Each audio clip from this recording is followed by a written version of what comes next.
Hello दोस्तों, हमारे channel कहानी के भंडार में आपका स्वागत है। तो दोस्तों, आज की इस वीडियो में मैं आपको एक मजेदार कहानी सुनाने जा रहा हूं। तो दोस्तों, कहानी सुनाने से पहले मैं आपको एक बात बताना चाहता हूं कि कभी कभी अनजाने अनजाने में हम उन चीजों के साक्षी बन जाते हैं जिनके बारे में ना तो हमें कुछ पता होता है और ना ही हमने कभी ऐसा कोई कल्पना ही की होती है। पर जब ऐसा कुछ घटता है तो वह बिल्कुल ही अकाल्पनिक होता है। तो दोस्तों, इसी तरह एक दिन राजू के साथ भी घटित हुआ था, जिसकी उसने कभी कल्पना भी नहीं की थी। राजू अपने मम्मी पापा के साथ मोतिहारी के एक मोहल्ले में रहता था। पिता सरकारी अफसर थे और माँ एक गृहिणी थी। वह वैसे राजू का सारा बचपन तो मोतिहारी में ही गुजरा था, पर पढ़ाई की पूरी करने के बाद वह अपनी किस्मत आजमाने के लिए दिल्ली आ गया और ऊपर वाले की कृपा से उसे एक अच्छी नौकरी भी मिल गई थी। समय भी करवटें बदलने लगा। दिन रात, महीने और साल से कैलेंडर के पन्नों की तरह हाजिरी लगाने लगे। पर एक दिन कुछ ऐसा हुआ जिसने राजू के जीवन की दशा को ही बदल दिया। राजू हर रोज की तरह आज भी ऑफिस से आकर बालकनी में बैठा था, चाय की चुस्कियां का आनंद ले रहा था। हवाएं भी मंद मंद चल रही थीं। गमले के फूल खिलखिला रहे थे, चिड़िया चहचहा रही थी। ऐसा लग रहा था जैसे प्रकृति अपने अद्भुत सौंदर्य के दृश्य का एक रंगारंग कार्यक्रम प्रस्तुत करने वाली है। राजू भी इन प्राकृतिक सौंदर्य के दृश्यों में कुछ डूब सा गया था। तभी अचानक उसने एक फुसफुसाहट की भरी आवाज, डरावनी आवाज सुनी। ऐसा लगा जैसे उसके कानों में किसी ने धीरे से कहा, तुम मेरे से मिलने कब आओगे, अपना किया हुआ वादा कब निभाओगे। ये आवाज राजू के ठीक पीछे से आई थी। राजू को ऐसा लगा जैसे किसी ने उसके मस्तिष्क की तिरंगों को बड़े ही जोर से झंझोड़ दिया हो। वह घबराया हुआ पीछे मुड़कर देखा तो वहां कोई ना था। वैसे उसका घबराना भी लाजमी था, क्योंकि वहां पिछले 4 साल से इस घर में अकेला रह रहा था। काम वाली बाई भी आती थी, लेकिन वह भी 1 महीने से काम पर नहीं आ रही थी। तो फिर यह आवाज किसकी थी?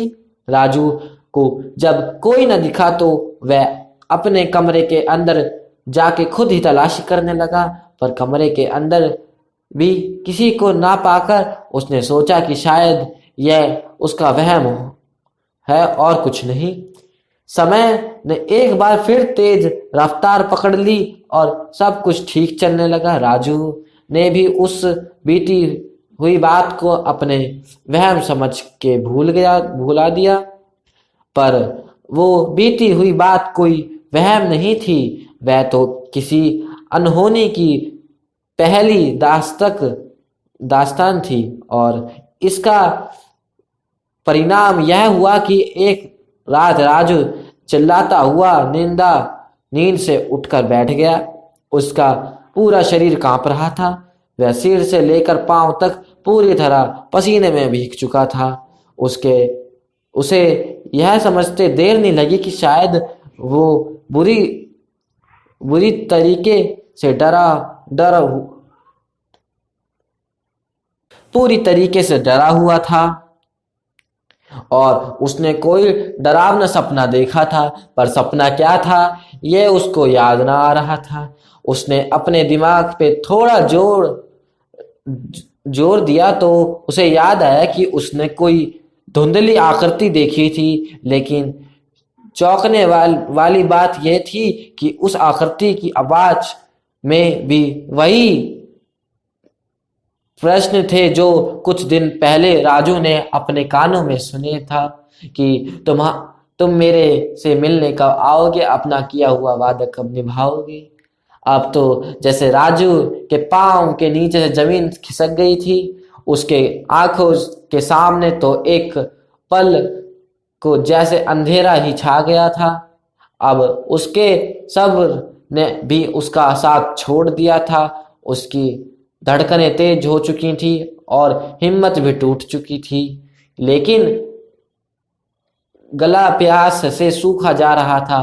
वह करता भी तो क्या करता। उसने जैसे तैसे अपने आप को संभाला और बड़ी हिम्मत करके किचन में पानी पीने के लिए गया। उसने फ्रिज से पानी को की बोतल निकालकर जैसे ही अपने होठों पे सटाया तभी किचन में बर्तन गिरने की आवाज सुनाई दी। राजू का शरीर एक बार फिर डर के कांप उठा। उसके हाथ सतह की कांपने लगे उसके हाथ भी कांपने लगे। उसके हाथों से पानी का बोतल नीचे गिर गया। वह इतना डर गया कि बिना कुछ जाने वह अपने कमरे की ओर तेजी से भागा। तभी किचन से भगती हुई एक काली बिल्ली उससे टकराई। उसे समझ तो आ गई कि किचन में बर्तन इस बिल्ली ने के वजह से गिरा था, पर उसके अंदर के डर ने उसे वापस किचन में ना जाने दिया। वह कमरे में आकर एक सहमे छोटे बच्चे की तरह अपने बिस्तर में दुबक गया। अब नींद तो जैसे उसे कोसों दूर थी। उसने घड़ी की ओर देखा तो सुबह के 4:30 बज रहे थे। वह सुबह के 6 बजे तक जैसे तैसे अपनी बिस्तर में ही लेटा रहा। फिर फ्रेश होकर अपनी ऑफिस को जल्दी ही चला गया।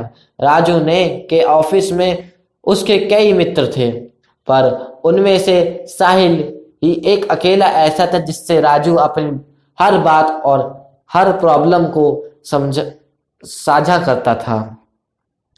लंच का वक्त हो चुका था, इसलिए साहिल ने राजू को बोला कि काम थोड़ा जल्दी खत्म करें। साहिल कुछ समय बाद, यार तू कहाँ खोया हुआ है? पूरे 10 मिनट हो गए हैं, सब ठीक तो है? राजू घबराते हुए बोला। हाँ यार सब ठीक है साहिल, लगता तो नहीं, बता ना क्या बात है? राजू ने बोला, अरे यार कोई बात नहीं है, एवरीथिंग इज फाइन। साहिल, अरे आर यू ओके? राजू, ऐसे यस डियर। साहिल, ठीक है, फिर चल जल्दी से लंच करते हैं। राजू, ओके। दोनों मित्र लंच करने चले जाते हैं। साहिल, अरे राजू, तेरा लंच बॉक्स कहाँ है? राजू, सॉरी यार, आज मैंने लंच के लिए कुछ बनाया ही नहीं।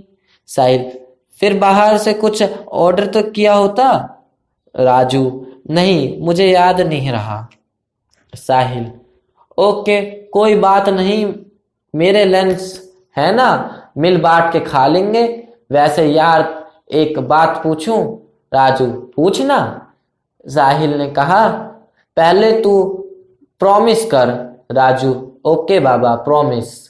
साहिल, यार तुझे मैं पिछले कई सालों से जानता हूं, तुम इतने सीरियस और गुमसुम की कभी नहीं थे, तो आज ऐसा क्या बात है? वो कौन सी प्रॉब्लम है जिसकी वजह से तुम्हारे चेहरे की मुस्कुराहट तक गायब हो गई है? राजू, पहले तू प्रॉमिस कर कि तू मेरा मजाक नहीं उड़ाएगा।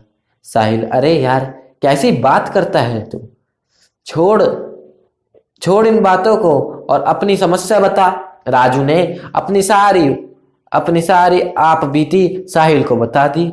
साहिल, देख यार, मैं भूत प्रेत जैसी बातों पे तो विश्वास नहीं करता, पर तू कह रहा है तो मान लेता हूं, लेकिन ये तेरा वहम भी हो सकता है। राजू, यार वहम एक बार होता है, बार बार नहीं।